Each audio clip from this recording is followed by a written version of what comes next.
Good evening. My name is Fionn Collinsworth, and I am thrilled to present to you my research proposal, Molding Young Minds, exploring the relationship between critical thinking and ceramic creating. Imagine a classroom brimming with excitement, little hands covered in mud and eyes sparkling with imagination. This is a window into the art room with ceramics, a unique medium that inspires and captivates students of all ages. Ceramics is more than just a muddy mess. It's a trip into the very heart of creativity. Students have the opportunity to shape their wildest dreams into tangible art, and they're not just crafting. They're building critical thinking and problem-solving skills that will serve them throughout their lives. With its tactical nature, clay provides a space for exploration and imagination, and a hands-on experience for fine motor functions to be formed as fingers smooth, carve, and sculpt. Through engaging with ceramics, students learn to think critically, question everything, and open the floodgates to innovation. Discovering with every pinch, inch, slab, and coil lies the potential to a deeper understanding of the world around them. This leads us into our research question. Does participating in ceramics impact the critical thinking abilities of elementary students? This question is important and works to fill a large gap in research lacking in the examination of ceramics and critical thinking. Ceramic art does not serve as just an outlet for creativity. It is a catalyst for developing the essential skills of critical thinking. As students engage with ceramics, they theoretically learn to evaluate information, make informed decisions, and solve complex problems. In a world full of information, the ability to sort through data, to decide what is relevant and what is not, is crucial. Ceramics teaches students this discernment through its complex technical nature. It encourages students to ask questions and seek out the why and how behind their creations. Additionally, critical thinking is not confined to just life in school. It pertains to life in the real world. Students must navigate the world with confidence to face challenges head on, and ceramics can build the necessary skills to do so. Through my research, it is clear that clay has tangible benefits. It's a form of inquiry-based learning where children can explore and articulate their thoughts and ideas, as noted by Chumark and Pankriabuter in 2016. This creative process is crucial, for it allows students to express themselves without constraints of right or wrong answers. Hahn in 2019 further emphasizes the role of pottery in enhancing hand-eye coordination.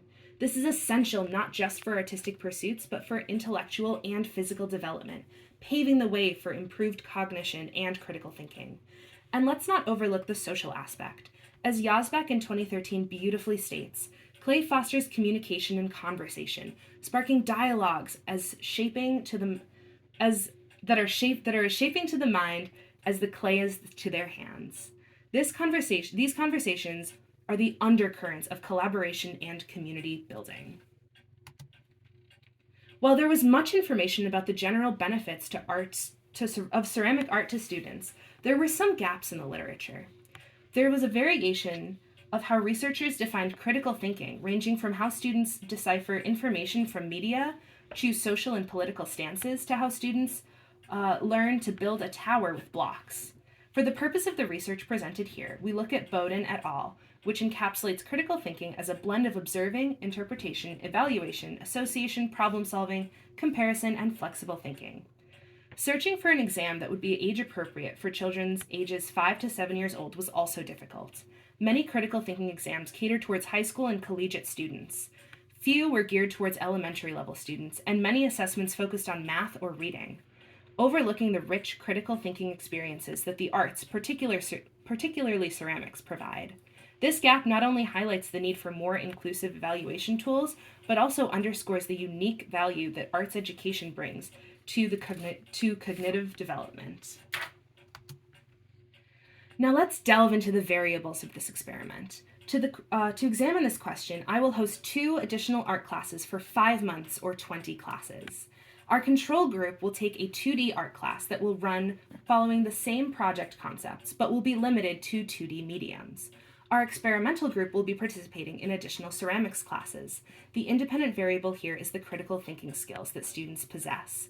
A mediating variable that could affect the experiment could be students who work faster and thus are able to create more projects with clay. A moderating variable that could affect the experiment would be any extracurriculars that a subject could be partaking in to build extra critical thinking skills, or it could be a family with siblings, which may affect the rate at which students develop.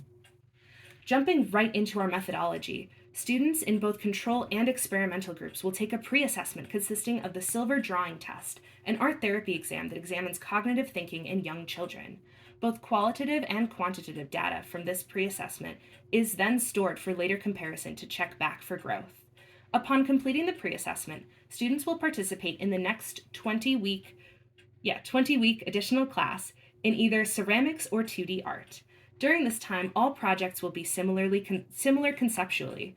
For example, a project looking at mugs may consist of the ceramic group building mugs out of clay, and then the control group drawing or painting mugs on paper or canvas. Upon completion of the classes, students will retake the Silver Drawing Test as a post-assessment. Each exam will be scored, and the data will be compared to the pre-assessment as proof of growth in critical thinking skills. Here we see a page from the Silver Drawing Test. In this page, it is asking students to think about how a glass may look when tipped. Students then draw where they think the liquid glass might look like. Under it, students are asked to draw a house where the X is placed on the hill. Looking at the scoring sheet, each type of drawing may be aligned with a point amount depending on how the student chose to solve the problem. As we draw our proposal to a close, take a moment to reflect on the value of ceramics in the art classroom. This medium is not just a tool for artistic creation, it's a catalyst for enhancing the critical thinking skills that are so vital in today's world. Through ceramics, students learn to evaluate information, solve problems, and make decisions with clarity and creativity. The implications are clear. Ceramics should not just be an occasional activity, but a staple of the art education curriculum. Its potential to shape young minds is immense, and more research is needed to further this claim.